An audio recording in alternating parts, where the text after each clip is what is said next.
Hey, welcome. We tend to think about our health as being all about personal choice, right? Like it's all about willpower, but what if some of the biggest things influencing what we eat and how much we weigh are actually hidden in plain sight? Today, we're going to dive into these surprising environmental forces that shape our health, from the way our cities are designed all the way down to the dishes in our own cupboards. So let's just jump right in with a wild question. Could your own eyes be tricking you every single time you sit down for a meal? I know, it sounds a little out there, but as you're about to see, there's this powerful visual illusion that might be the secret reason we're all piling so much on our plates. But first, before we get to the dinner plate, let's zoom out for a second. To really get why this all matters, we have to understand the massive scale of the health challenge we're facing as a country. And the scale is, well, it's staggering. A report from the Kaiser Family Foundation found that a whopping 2/3 of adults in America are either overweight or obese. And that's not just a number on a page.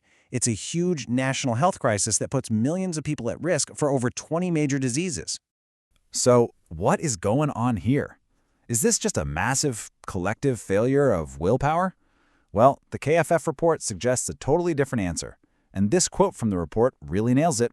Our surroundings, the very environment we live in, play a huge role in the choices we make every single day.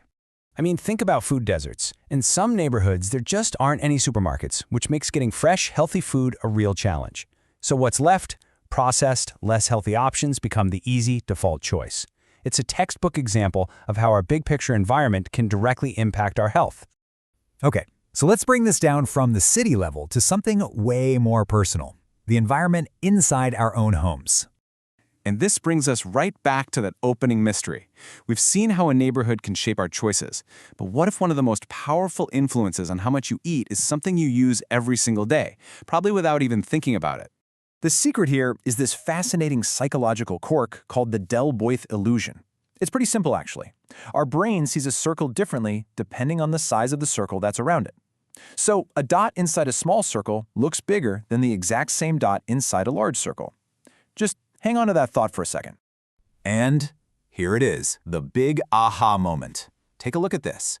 The amount of food on both of these plates is exactly the same. But on that bigger plate, the portion looks smaller, doesn't it? Boom!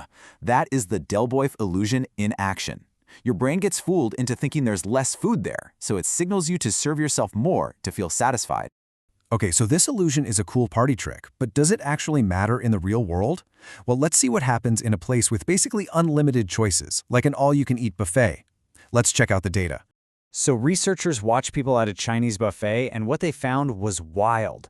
Diners who grabbed a larger plate ended up serving themselves 52% more food than the people who took a smaller one. 52%! And it's not like they just had bigger eyes for their stomachs. They didn't just serve more, they actually ate more.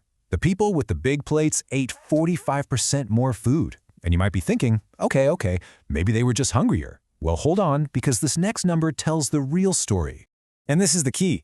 They also wasted 135% more food. That tells us it wasn't really about hunger. The large plate just created this signal, this consumption norm, that made them pile on way more food than they actually wanted or could even eat. And if you're sitting there thinking, well, I could totally outsmart this, think again. In another study, they got a bunch of nutrition experts together at a health conference. These are the people who should know better, right? And gave them a whole lecture on this exact plate size bias. Just 2 hours later, at lunch, the experts who were given large plates still served themselves almost twice as much food. It's just that deeply wired into our brains.